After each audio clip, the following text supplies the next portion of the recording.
There have been escalating arguments and accusations of betrayal happening among Muslims and Arabs on social media after the attacks that were launched on Lebanon by the Zionist state. Throughout the war on Gaza, we as Arabs and Muslims agreed that the Zionist enemy is our greatest enemy, and we all hope for this ongoing nightmare in Gaza to end.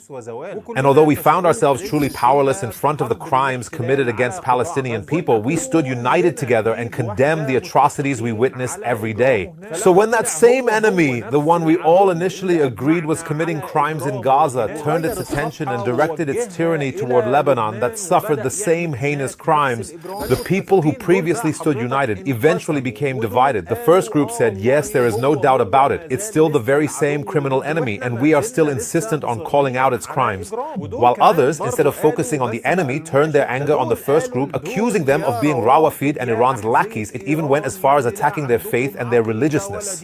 So the first group replied to the second, no, we are Sunni Muslim just like you, but anything that harms our enemy and yours, we support it. The enemy of my enemy is my friend.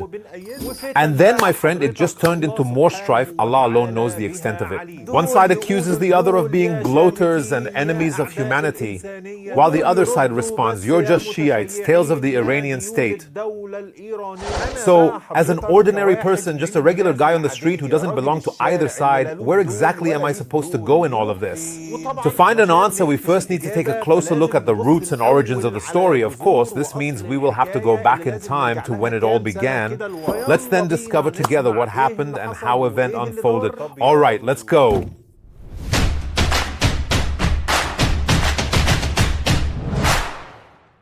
The composition of the Lebanese people is actually very complicated and diverse, with Sunnis, Shias, Christians, alongside with many other sects. Even among Christian Lebanese people, you have Catholics, Orthodox, Maronites, and others. And because of its geographic location, Lebanon is considered one of the frontline countries bordering occupied Palestine. So following the events of the Black September and the conflicts that happened in Jordan in 1970, the Palestinian resistance, which was known at the time as the Palestine Liberation Organization, had to move from Jordan to Lebanon, specifically to southern Lebanon, and from time to time some skirmishes between the armed Palestinian resistance and some of the local sects in Lebanon would occur, especially with the Lebanese army, which at that time was controlled by the Maronite Christians. The important thing, my friend, is that the tension kept rising, that things got heated, and the Lebanese civil war broke out on April 13, 1975. So the Zionists, whose main goal was to scatter the Palestinian resistance, started arming and supporting a Lebanese man in the south named Saad Haddad. So this Saad gathered a bunch of militias, armed them, paid them salaries, and self-proclaimed themselves as the so-called South Lebanon Army. But in reality, their equipment and salaries all came from the Zionists. Meanwhile, the Maronites rushed to Hafez al-Assad to come to their rescue, claiming that they were going to be wiped out by the resistance and its allies from the Islamic groups and Arab nationalists. So Hafez al-Assad sent the Syrian army and entered Lebanon, of course with the green light from the Americans, and we all know why the Americans okayed that, right? Of course, they didn't want the conflict to be decided in favor of the Palestinian resistance. Unfortunately, this civil war was a huge humanitarian tragedy with more than 120,000 people killed. And as a result, my friend, the Zionists successfully invaded Lebanon on March 14, 1982. They entered with 1,100 tanks, massive air cover with the F-15 and F-16 aircrafts and American-guided missiles. This turned into an incredibly fierce war. The Palestinian resistance alongside armed Sunnis on one side, the Christians with the Syrian army also armed on the other side, then add the Zionist army heavily equipped with weapons. So the Shia group said, what about us? We want to take our chance as well. And it so happened that 3 years earlier, in 1979, the Iranian Revolution had succeeded, my friend, and Khomeini came to power with his project for expansion and influence.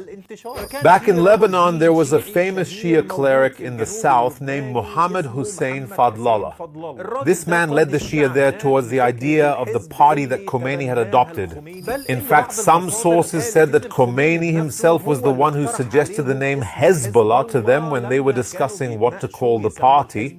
And indeed, my friend, the party began its political and military activities as a Shia party with a clear ideological reference, namely the doctrine of Wilayat al-Faqih, guardianship of the Islamic jurist.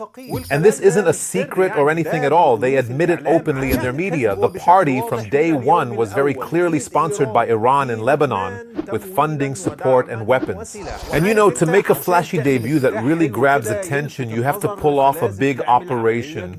During its early days, the party was initially led by someone by the name of Subhi al-Tufaili. Under his leadership, the party's men in Lebanon received training by the Iranian Revolutionary Guard. And to make their debut, they weren't interested in getting involved in the ongoing civil war and escalate things further. Instead, they decided to carry out a huge, devastating bombing at the headquarters of the French and American military bases in the heart of Beirut, which were stationed in Lebanon in 1983. I know what I'm about to say won't please supporters of the theory that Iran and the Americans are actually friends and working together, because from my view, they have actually been real enemies since 1979. As for the idea of whether we as Sunnis in Iran are enemies, that's a story for another day. As a result of the Beirut operation, 241 American soldiers and 58 French soldiers were killed. This attack was the talk of the whole world at the time, and it was said back then that Hezbollah was actually not responsible for this attack. Instead, it was the work of the Shiite Islamic Jihad movement. But who were the leaders of the Shiite Islamic Jihad movement? Imad Mughnieh, one of the top military commanders in Hezbollah, who was assassinated by the Zionists in Damascus in 2008. You could say it was a case of potato. Eventually, Hezbollah leaned more towards the side of the Palestinian resistance and operated in the south on the borders occupied by the Zionists. In fact, some of its members actually worked under the leadership of the Palestinian resistance, and some of them were captured while others were assassinated, like Abbas al-Musawi, the second Secretary General of the party, who took over as the second leader of Hezbollah following Tufaili after his assassination by the Zionists on February 16, 1992. After al-Musawi came Hassan Nasrallah as the third Secretary General of the party and was also recently assassinated by the Zionists. By the way, Tufaili, the first Secretary General, was expelled from the party because he was against Iran's policies. In fact, he was also against Hezbollah's intervention in Syria. He told them that Hezbollah's intervention in Syria would destroy the idea that it is a resistance movement against the Zionists, and that's exactly what happened. And I want you to notice with me the difference in public reaction to the Zionist war with Hezbollah in 2006 and their reaction to the same war in 2024. Then you'll understand the huge difference in the public perspective after what happened in Syria. Anyway, my friend, the second major turning point for the party was the 2006 war we mentioned earlier. By then, the Zionists had already withdrawn from Lebanon in 1983, and the Palestinian resistance had also moved to Tunisia. Moreover, the civil war in Lebanon had finally ended in October 1990, and Hezbollah had also sorted out its affairs, including from a political standpoint. All parties in conflict had agreed that the president would be Christian, the prime minister Sunni, and the speaker of parliament Shia, so that everyone would be satisfied. So, over those 16 years from 1990 to 2006, the party built up its military arsenal with some skirmishes and minor clashes here and there between the party and the Zionists along the border. You'd hear about a rocket fired here, an assassination there, and things just kept going. While the Zionists were attacking Gaza in 2006, Hezbollah recognized that actually they had prisoners held by the Zionists since the 80s, so they have been in captivity for almost 30 years. Then suddenly, my friend, on June 12, 2006, the party fired 2 rockets up north, then infiltrated the occupied territories from the other side in the east, targeting a Zionist outpost on the borders. Hezbollah's men killed 4 Zionist soldiers stationed at the outpost and captured 2 others, Ehud Goldwasser and Eldad Regev, and Hezbollah named this operation the True Promise Operation. So the Zionist forces intervened to drive them out, and foolishly they fired at them and ended up killing the very soldiers who had just been captured. However, Nasrallah did not announce their deaths at that time. Instead, he gave a speech and called on the Zionists to exchange their prisoners for his. The world then took notice of this party that was challenging such a major major regional power such as the Zionist state. All the Arab peoples, myself included, were saying, wow, who is this hero? Who is it that can do to them what our great nations couldn't manage to do? So Ehud Olmert, the prime minister of the Zionists, came out and completely rejected any and all negotiations with Hezbollah regarding the prisoner exchange. He then launched a military operation called the Just Punishment in order to discipline Hezbollah, break its bones, eliminate it, recover the captured soldiers, and return safely home. This was, of course, using American-supplied weapons, and as always, the Zionists had the same attack tactics, airstrikes bombarding everywhere, causing more than 600,000 people to be displaced. In scenes identical to what we've seen and witnessed during the 2024 war, down to the smallest detail, Arab protests erupted in support of Hezbollah, and the streets of every Arab country chanted, "O Nasrallah, beloved, strike, strike Tel Aviv." Pictures of Nasrallah were hung up in cafes and shops, and some influential people even called on Arab countries to intervene. It was a state of when someone who's been broken and defeated finally finds someone to defend and represent him. It was like someone who was desperate for a scrap of dignity finally saw it in Nasrallah's face, so much so that he didn't even notice the big turban sitting right there on his head. At that time, the Zionist aggression reached Beirut, the capital, and its international airport. Not to mention, of course, the attacks on the lives of innocent, unarmed civilians. The Zionists caused massive swathes of devastation and destruction across different parts of Lebanon because that's the only thing they're good at. But wars are about objectives, not just destroyed buildings and high casualty numbers. So why did you wage this war for? What were your initial military objectives? Honestly, I came to destroy Hezbollah and rescue my men. Well, the war ended on August 14th of the same year, 2006, after just 34 days, and you, mister, didn't achieve a single strategic objective from the ones you announced at the beginning of your military movement. In fact, you emboldened Nasrallah. After you bombed his territory, he too went ahead, bombed Haifa and Akka, and killed Zionists inside your own occupied territories, just as you killed people over there in Lebanon. And so, my friend, both publicly and internationally, this was considered a victory for Nasrallah and a defeat for the Zionists. Then in 2008, a prisoner exchange deal between the two sides was made. Nasrallah handed over the bodies of the two soldiers they had kidnapped and who were killed in exchange for Samir Kuntar and 5 others. That day, sweets and cakes were distributed in Gaza and Syria in celebration of this great victory.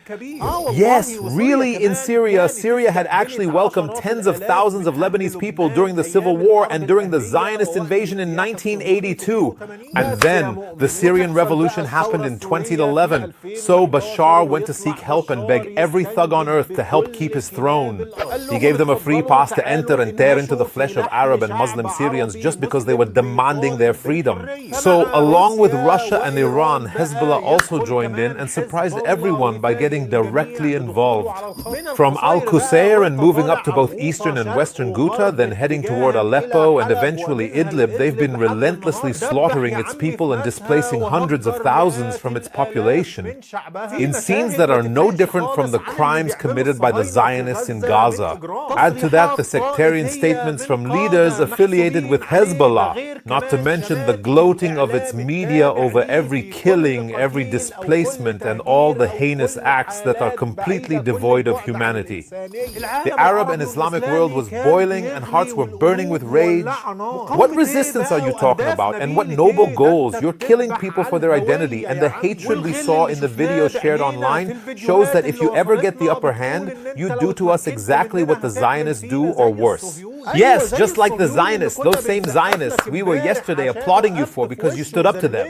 So when Arab nationalists saw these massacres, they withdrew their support of Hezbollah, and all Islamists disavowed their actions before Allah, and the ordinary person was shocked, kept his mouth shut, and fell silent. Because the images that poured down like rain from Syria have now become imprinted and fixed in people's minds. It's like people realized the hard way that they turned out to be an enemy, just like the Zionists, and both want to shed innocent blood. Here, I'm not speaking on behalf of the Syrians who were slaughtered or displaced. I'm talking about the impression left on Arabs and Muslims around the world who saw these massacres with their own eyes and heard about them with their own ears. And after the events in Gaza escalated following October 7, Nasrallah's speeches started to reappear and the bombardment began, my friend, but with a new dazzling visual display. cutting-edge new technology, drones, maneuvers, cameras, filming, you name it. This was a major leap from what happened back in 2006. So the rescue has arrived and the axis of resistance is here once again to save the day. But on the other hand, out on the street, all you can hear is the sound of a field cricket. What's going on, man? What's wrong with you? Why are you so quiet? Your hero is back again, the one from 2006. Did you forget him? Go cheer for him. Come on. No, honestly, I'm sorry, I can't. But why can't you? And that Syrian guy over there, why is he handing out sweets so early? Hassan Nasrallah hasn't even won yet. No, you've got it wrong. He's handing out sweets because he's gloating over Nasrallah and what's happening to his men. What I'm telling you now is the bitter reality of reactions on social media, and whoever didn't see it must have been blind. And on the other side, there were a few loyal people. I know quite a few of them who still support Nasrallah to this day. And their reasoning is that given the total Arab paralysis and the heavy disappointment we're all experiencing, there's no one left but Hezbollah and the rest of the resistance axis from Yemen and Iraq who are actually fighting. Now, whether you want to call it fake attacks or firing of plastic missiles, the fact is neither you nor I personally can even throw a stone. Our Arab leaders haven't even withdrawn an ambassador or even hinted that they are the slightest bit upset. So from the perspective of these few people, they are the only ones who have stepped up, put themselves on the front lines and opened a new front to ease the pressure on those being crushed in Gaza. This is not the time to remind them about Syria and what they did there. The enemy of my enemy is still my friend. In wartime, they should reach out to anyone, no matter who they might be. And here, my friend, we return to the question at the beginning of the episode, which is, yes, as someone like me, just an ordinary person who isn't involved in all this fuss, where should I go? What should I say? What should I do? Quite simply, my friends, just be just and fair. Always be fair. Don't gloat over the people of Lebanon, the generous Lebanese people. They are people who have been displaced, who have been betrayed by the same weapons that struck your brothers in Gaza. But don't cheer for or glorify a criminal whose hands are stained with your brother's blood in Syria. And if a missile hits the occupiers, we ask Allah the Almighty to guide its aim and make it the cause of their destruction. But when a missile comes from the occupiers and lands on Lebanese soil and you celebrate it, do you even know who that missile will actually hit? If it falls on a criminal, then he has received his punishment in this world, and we ask Allah to judge him with justice on the day he is held accountable. But don't take the side of the Zionists and believe their claims that they're only targeting the party's fighters, because they also said they were only targeting the resistance in Gaza. Even though we saw with our own eyes that most of the victims were in fact children and women out of more than 50,000 people that they have killed with their weapons up until today. So don't carry the burden of an innocent person on your conscience. Lebanon is an Arab country, my friend, and what the occupation did and is doing there is a crime that we all should bear witness to. So we bear witness before Allah that what Hezbollah did to innocent civilians in Syria before was also a crime. Just as we bear witness before the Almighty that what the Zionists are doing in Palestine and Lebanon is also a crime. So we disavow before Allah Almighty from all acts of crime, and we ask Him to save Palestine and its people and to save Lebanon and its people, and we spread the word about what happened in Lebanon, the crimes against humanity and the destruction, without being afraid of accusations of Shiism, of being called Iranian lackeys or any of that nonsense, just as we all reported and continue to report on Gaza and stayed true to our commitment throughout the oppression.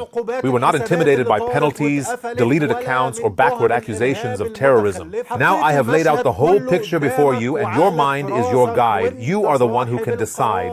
The messenger's duty is only to deliver the message. And before Allah, I have delivered the message, and Allah is my witness.